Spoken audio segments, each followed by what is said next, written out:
Sir, if you sign that contract today, you're going to lose everything. Those were the words that came out of 10-year-old Daniel's mouth. Standing in the marble lobby of Harrison Tech Industries, staring up at billionaire CEO William Harrison, Daniel wasn't like other kids. He had a gift. Some called it a curse. When he looked at someone's face long enough, he could see things. Their future, their secrets, their lies. And what he saw in William Harrison's face that day would change everything. Before we begin this story, please subscribe and hit the like button. Leave a comment telling us where you're listening from, and may good fortune find you there. It was 5:30 in the morning. Marcus Williams woke up in his small apartment in Brooklyn, trying not to wake his two sons sleeping in the next room. Marcus was 45 years old. He worked as a janitor at Harrison Tech Industries in Manhattan. Every morning, he took 2 trains and a bus to get there. Every night, he came home exhausted. 5 years ago, his wife Sarah died of cancer. Since then, Marcus had raised their 2 boys alone. James was 17, a high school senior. Daniel was 10 in 4th grade. Marcus moved quietly through the tiny kitchen, making breakfast. Oatmeal, toast, orange juice. Nothing fancy, but it was made with love. James came out of the bedroom, rubbing his eyes. "Morning, Dad." "Morning, son. You got practice after school today?" "Yeah. Basketball. I'll pick up Daniel on my way home." "Good. Thanks, James." Marcus appreciated his older son. James never complained. He studied hard, played sports, and helped take care of his little brother without being asked. Daniel wandered out, his hair sticking up in all directions. "Morning, buddy." "Morning, Dad." Daniel sat down at the small table and started eating his oatmeal.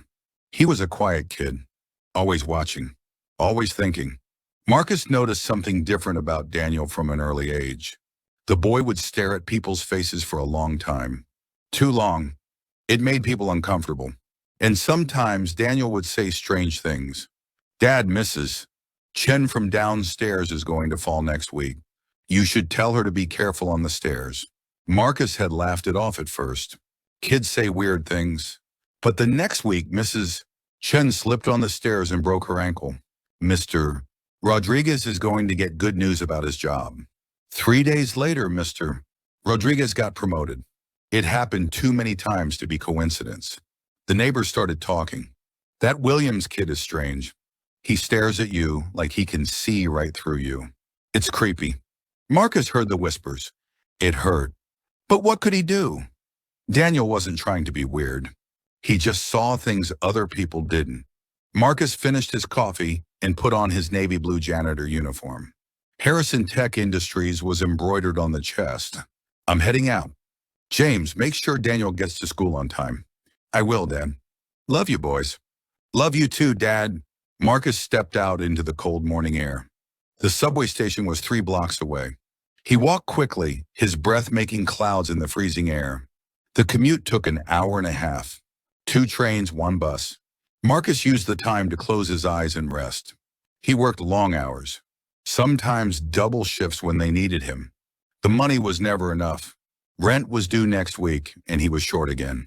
He'd have to pick up extra shifts. But Marcus never complained. This was his life. He was doing his best. At 7:15, Marcus arrived at Harrison Tech Industries. The building was a gleaming tower of glass and steel, 70 stories high, reaching into the Manhattan sky. Marcus entered through the service entrance in the back. He changed into his work uniform in the locker room, grabbed his cleaning cart, and started his rounds. The executive floors were always first. He had to finish before the employees arrived at 9. Marcus pushed his cart down the hallway, emptying trash bins, vacuuming carpets, wiping down desks. He worked methodically, thoroughly. He took pride in his work, even though nobody noticed him. That was the thing about being a janitor. You were invisible. People walked right past you like you weren't there. They had conversations in front of you like you couldn't hear. Marcus didn't mind. He wasn't there to be noticed. He was there to work. By 8:45, he finished the executive floor and moved down to the main lobby. The lobby was enormous, with marble floors, high ceilings, and a massive chandelier hanging in the center. Marcus was mopping the floor when he heard a small voice behind him. Dad? He turned around surprised. Daniel? His 10-year-old son stood there, holding his backpack, looking small and out of place in the grand lobby. What are you doing here? Where's James? He had early practice. I told him I could get to school by myself, but I wanted to see you first. Marcus's heart melted. His boy had come all the way to Manhattan just to see him. Come here, buddy. Marcus pulled Daniel into a hug. They sat down on a bench in the corner of the lobby. You hungry? I got a granola bar in my cart. I'm okay, Dad. They sat there together, father and son, in the quiet lobby. And that's when everything changed. The elevator chimed. The doors opened. And out stepped William Harrison, CEO and founder of Harrison Tech Industries. Harrison was 72 years old, but he moved like a much younger man. He wore a perfectly tailored suit, his silver hair combed back. Behind him walked three executives in dark suits. Employees in the lobby immediately straightened up. Good morning, Mr. Harrison. Good morning, sir. Harrison barely acknowledged them. He was reading something on his phone, frowning. Marcus quickly stood up, pulling Daniel to the side. They needed to stay out of the way. But Daniel didn't move. He stood there staring at William Harrison's face. Marcus noticed. Daniel, come on. We need to go. But Daniel's eyes were locked on Harrison. That look. Marcus knew that look. Daniel was seeing something. Harrison walked past them, still focused on his phone. He was about to enter the conference room when Daniel spoke. Sir. Harrison stopped. He turned around, surprised that someone had addressed him. Sir, you shouldn't sign that contract today. The lobby went silent. Everyone stared. Marcus's face went white. Daniel, what are you doing? But Daniel kept going, his voice calm and clear. If you sign it, you're going to lose everything. Harrison stared down at the small boy. His expression was unreadable. One of the executives, Richard Chen, stepped forward. He was Harrison's right-hand man, vice president of operations. He'd worked for Harrison for 15 years. Mr. Harrison, I apologize for this interruption. This is completely inappropriate. Harrison held up his hand, silencing Chen. He looked at Daniel. What's your name, son? Daniel. Daniel, how do you know about the contract? I can see it on your face, sir. See it on my face? Daniel nodded. You have a dark line right here. Daniel pointed to the space between Harrison's eyebrows. That means someone close to you is lying. And if you trust them today, you'll regret it. The executives exchanged glances. Some were smiling, amused. Others looked annoyed. Richard Chen stepped forward again, his voice sharp. This is absurd, Mr. Harrison. A child playing fortune teller. We have a billion-dollar deal waiting. We can't let this circus delay us. Marcus grabbed Daniel's arm. I'm so sorry, Mr. Harrison. My son, he sometimes says things. He doesn't mean any harm. Harrison studied Daniel's face for a long moment. Then he looked at Marcus. You work here? Yes, sir. I'm a janitor. What's your name? Marcus Williams, sir. Harrison nodded slowly. Then he looked back at Daniel. Daniel, why are you telling me this? What do you want? Daniel shook his head. I don't want anything. I just don't want you to get hurt. Something in Harrison's expression softened, just for a moment. Then he turned to his executives. Let's proceed with the meeting. He walked into the conference room. The executives followed. Richard Chen shot Marcus a cold look as he passed. You and your kid just made a big mistake. Marcus stood frozen in the lobby, his hand still gripping Daniel's arm. What did I just do? What did we just do? Daniel looked up at his father. I'm sorry, Dad. I just saw it so clearly. That man is in danger. Marcus knelt down to Daniel's eye level. Listen to me, son. You can't just walk up to important people and say things like that. Do you understand? These people, they can hurt us. But Dad, I was telling the truth. I know you believe that. But honey, we can't afford trouble. I need this job. This is how we eat. This is how we keep our home. Daniel's eyes filled with tears. I'm sorry. Marcus pulled him into a hug. It's okay.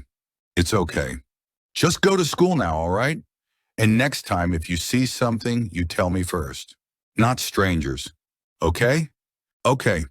Marcus walked Daniel to the subway station, then returned to work. His stomach was in knots the whole day. At 3 o'clock, Marcus was called to the supervisor's office. His supervisor, Tom Bradley, sat behind his desk, looking uncomfortable. "Marcus, sit down." Marcus sat. His heart was pounding. "I got a call from upstairs, from Richard Chen's office." Marcus's throat went dry. "They want you terminated. Effective immediately." "What? Why?" "Security violation. You brought an unauthorized minor into the building, and that minor disrupted a meeting with the CEO. Tom, I've worked here for 5 years. I've never missed a day. I've never caused any problems." "I know, Marcus. I know. But this came from the top. There's nothing I can do." Tom handed Marcus an envelope. 2 weeks severance. "I'm sorry." Marcus took the envelope with shaking hands. He cleaned out his locker in a daze. 5 years of work. 5 years of showing up early, staying late, doing every job they asked. Gone. He walked out of Harrison Tech Industries and stood on the sidewalk, staring up at the building. 70 stories of glass and steel, gleaming in the afternoon sun. And he meant nothing to them. He was disposable. Marcus went home. He didn't tell the boys right away. He needed time to think. But that night over dinner, Daniel asked, "Dad, did something happen at work?" Marcus looked at his son, those clear, innocent eyes. "I lost my job today, Daniel." James dropped his fork. "What?" "They fired me." Daniel's face crumpled. "Because of me." Marcus shook his head. "No, because of them. They made the choice, not you." But Daniel knew the truth. He'd cost his father his job. That night, Daniel couldn't sleep. He lay in bed staring at the ceiling, tears running down his face. In the other room, Marcus sat at the kitchen table, looking at bills. Rent was due in a week. He had $200 in his bank account. How was he going to feed his boys? Rock bottom.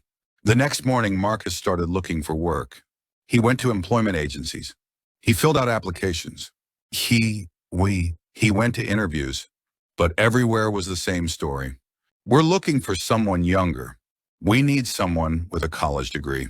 We're not hiring right now." Marcus was 45 with only a high school diploma. In New York City, that meant options were limited. Days turned into a week, then 2 weeks. The severance money ran out. Marcus started using his credit card to buy groceries. The debt piled up. Then the eviction notice came. Marcus stared at the paper taped to his apartment door. 30 days to vacate. He sat down on the stairs outside his apartment and put his head in his hands. James found him there. "Dad?" Marcus looked up. His eyes were red. "We're being evicted." James sat down next to his father. For a long time, neither of them spoke. Then James said quietly, "I can drop out of school. Get a job. Help pay rent." "No." Marcus's voice was firm.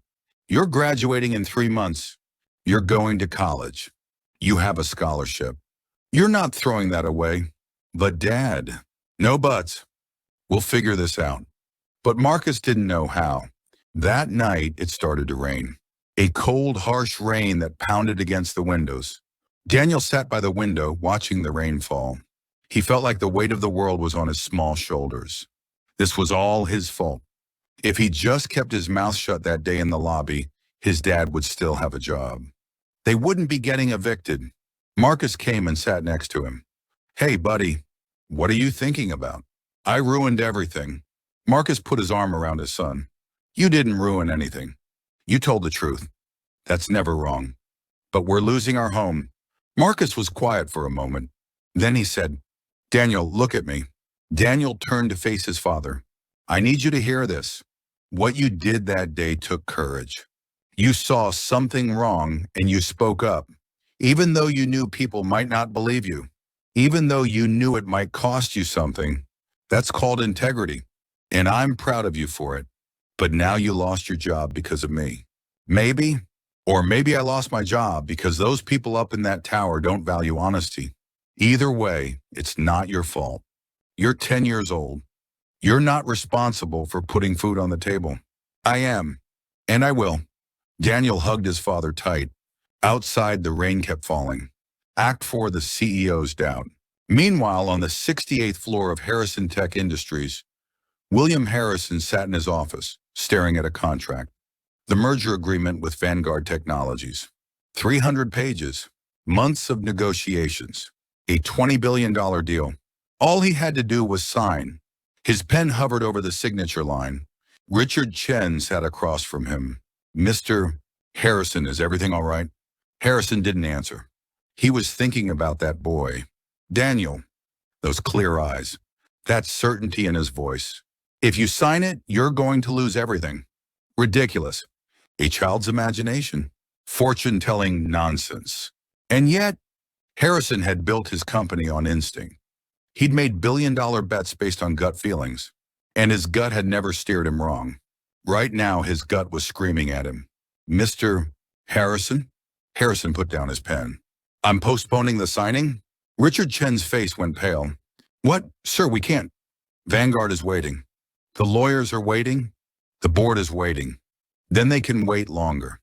But sir, this deal has been in the works for 8 months. Everything is ready. I don't care. I'm not signing today. Harrison stood up and walked to the window. Below, Manhattan stretched out in all directions. Richard Chen's jaw tightened. For just a moment, something dark flashed across his face. Then he smiled. Of course, Mr. Harrison. I'll inform Vanguard of the delay. After Chen left, Harrison stood alone in his office. Was he losing his mind? Was he really letting a 10-year-old boy influence a billion-dollar decision? But he couldn't shake the image of Daniel's face. The boy wasn't lying. Harrison was certain of that. But what had the boy seen? The next morning, the news broke. Federal investigators raid Vanguard Technologies headquarters. CEO arrested for fraud. Company accused of hiding massive debts. Stock price collapses. Harrison sat in his office, reading the news on his tablet. His hands were shaking. If he had signed that deal yesterday, Harrison Tech would have merged with a company drowning in debt and fraud. His company would have been destroyed. That boy, that 10-year-old boy had saved him. Harrison called his secretary. Find the janitor who was fired 2 weeks ago. Marcus Williams. I need his address. The secretary looked confused but nodded. Yes, sir. The apology. 3 days later, Marcus was walking home from another failed job interview when he saw an unfamiliar car parked outside his apartment building. A black sedan. Expensive. As he approached, the back door opened. William Harrison stepped out. Marcus stopped in his tracks. Harrison was dressed differently than in the office. No suit. Just slacks and a simple jacket. He looked like an ordinary old man. Mr. Williams? Mr. Harrison? May I speak with you? Marcus looked around nervously. Sure. My apartment is upstairs, but it's not much. That's fine. They climbed the stairs to the 3rd floor. Marcus unlocked the door to his small apartment. James and Daniel were doing homework at the kitchen table. Both boys looked up, shocked to see William Harrison standing in their doorway. Boys, this is Mr. Harrison. Harrison nodded to them, then turned to Marcus. Mr. Williams, I owe you an apology. More specifically, I owe your son an apology. He looked at Daniel. Daniel, you were right. About everything. The deal I was about to sign, it would have destroyed my company. But I didn't sign it. Because of what you told me. You saved me. Daniel just stared, speechless. Harrison continued. And because you tried to help me, your father lost his job. That was wrong. That was my fault. I'm sorry. He turned back to Marcus. Mr. Williams, I'd like to offer you your job back, but not as a janitor. I want you to head up our security division. Someone who raised a son with that kind of integrity, that's someone I want working for me. Marcus couldn't believe what he was hearing. Mr. Harrison, I don't have any experience in security. You have something better. Honesty, loyalty, character. I can teach you the technical parts, but I can't teach character. Marcus felt tears welling up. Thank you. Thank you so much. Harrison smiled. Then he looked back at Daniel. Daniel, may I ask you something? Daniel nodded. Can you still see something on my face? Daniel studied Harrison's face carefully. Then he spoke. The dark line is lighter now, but it's still there. Harrison's smile faded. What does that mean? It means the danger isn't completely gone. Someone close to you is still lying. Who? Daniel closed his eyes, concentrating. Someone who's been with you a long time. Someone you trust. But they don't care about you. They only care about taking what you have. Harrison's mind raced. Who could it be? Can you describe them? Daniel opened his eyes. Thin eyebrows, sharp features. When they smile, their eyes stay cold. Harrison's breath caught. Richard Chen. The investigation. Harrison didn't confront Chen immediately. Instead, he did something he'd never done before. He started investigating his own right-hand man. He hired a private detective. He had Chen's phone records pulled. He checked financial transactions. What he found made his blood run cold. For the past 2 years, Richard Chen had been secretly meeting with executives from Quantum Corp, Harrison Tech's biggest competitor. Chen had been selling company secrets, patents, product designs, client lists, and the Vanguard deal. Chen had orchestrated the whole thing. He'd known Vanguard was committing fraud. The plan was for Harrison Tech to merge with Vanguard. The fraud would be exposed, and in the chaos, Quantum Corp would swoop in and buy Harrison Tech for pennies on the dollar. Chen would get a massive payout from Quantum Corp, and Harrison would lose everything. It was all there. Bank transfers, emails, recorded phone calls. Harrison sat in his office looking at the evidence. 15 years. He'd trusted Richard Chen for 15 years. How had he been so blind? He thought about Daniel. That boy had seen in minutes what Harrison had missed for years. Harrison called his lawyer. Prepare for an emergency board meeting tomorrow morning and contact the FBI. We're pressing charges. The confrontation. The next morning, the Harrison Tech Board of Directors gathered in the conference room. All 12 members were present. Richard Chen walked in, smiling and confident as always. Good morning, everyone. He sat down next to Harrison. Harrison looked at him. This man who he'd mentored, who he'd trusted, who he'd thought of almost like a son. Good morning, Richard. Harrison's voice was cold. Chen noticed but said nothing. Harrison stood up. Gentlemen, ladies, I've called this meeting because I've discovered something disturbing. He pressed a button. A screen lowered from the ceiling.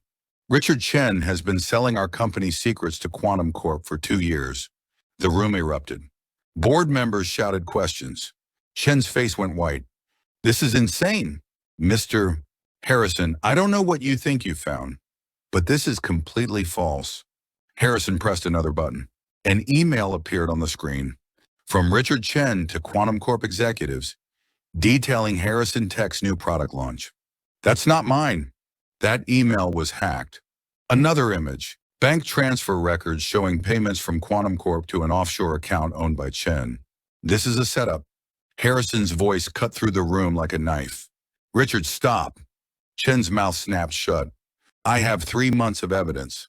Emails, bank records, recorded phone calls. The FBI has copies of everything. As if on cue, the conference room doors opened. 2 FBI agents walked in. Richard Chen, you're under arrest for corporate espionage and fraud. Chen jumped to his feet. William, please. We can work this out.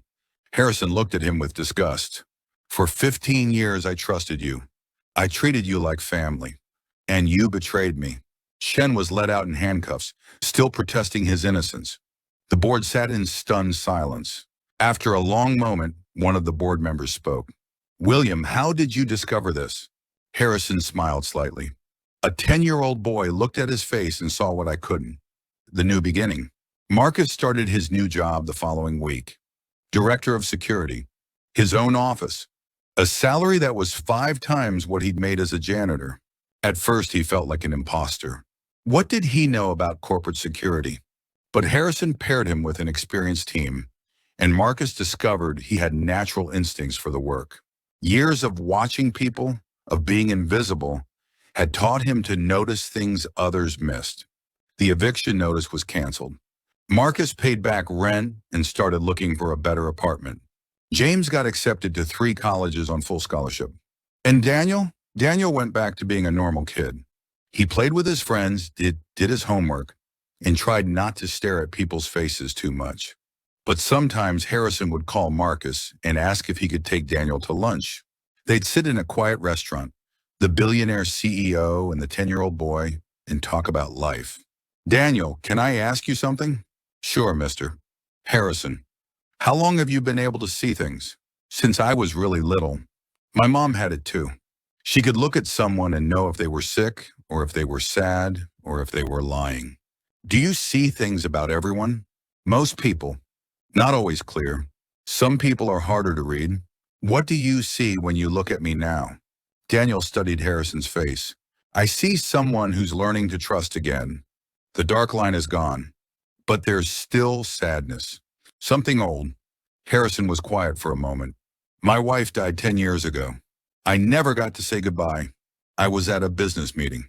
Daniel reached across the table and put his small hand on Harrison's. She knows you loved her. How do you know? Because that's what I see when I look at you. Someone who loved deeply. Who still does. Harrison's eyes filled with tears. This 72-year-old man who'd built a tech empire, who'd made billions of dollars, was crying in a restaurant because a 10-year-old boy saw his heart. Thank you, Daniel. They sat there together. The old man and the young boy, an unlikely friendship forming between them. A year later, a year passed. Marcus excelled in his new role.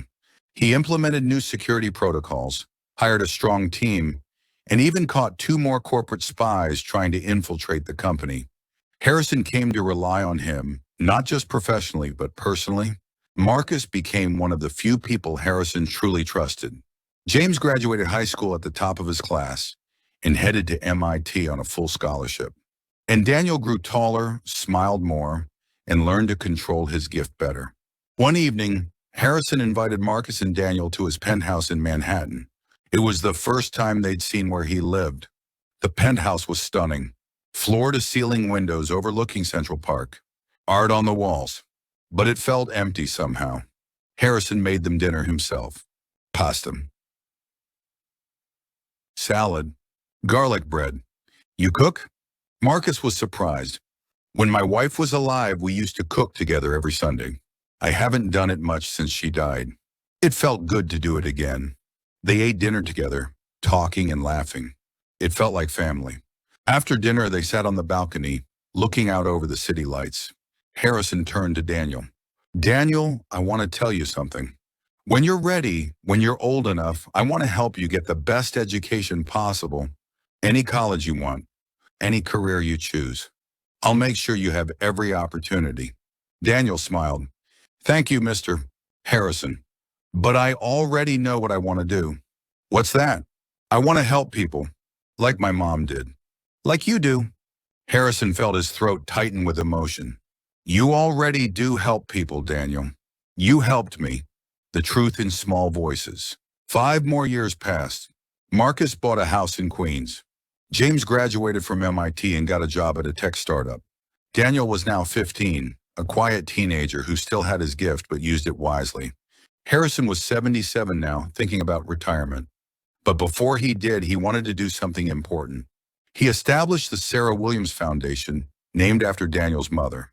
It provided scholarships to children who showed unusual gifts or talents, but came from families who couldn't afford to nurture those gifts. At the foundation's opening ceremony, Harrison gave a speech. 10 years ago, a boy walked up to me in my own lobby and told me I was making a terrible mistake. He had no reason to help me. No expectation of reward. He just saw danger and spoke truth, even though it cost him and his family dearly. Harrison looked at Daniel sitting in the front row with his father and brother. That boy saved my company. But more than that, he reminded me what real integrity looks like. It doesn't come with a college degree or a corner office. It comes from the heart. From being brave enough to speak truth, even when it's hard. Harrison paused.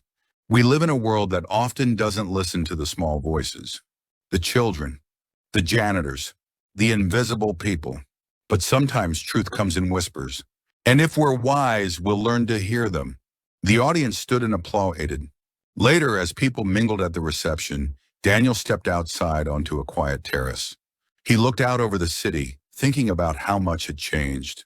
His phone buzzed. A text from his mom's old friend. Your mother would be so proud of you. Daniel smiled. He believed that too. Harrison found him there. You okay, kiddo? Yeah, not for ya. Just thinking. About what? About how one moment can change everything.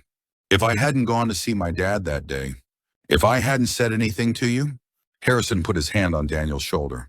But you did. You were brave. And because of that, a lot of good things happen. Your family is secure. Your brother is thriving. I learned who my real friends are. And we're helping hundreds of kids through the foundation. Daniel looked up at Harrison. Do you ever wonder what would have happened if you'd signed that contract? Every day.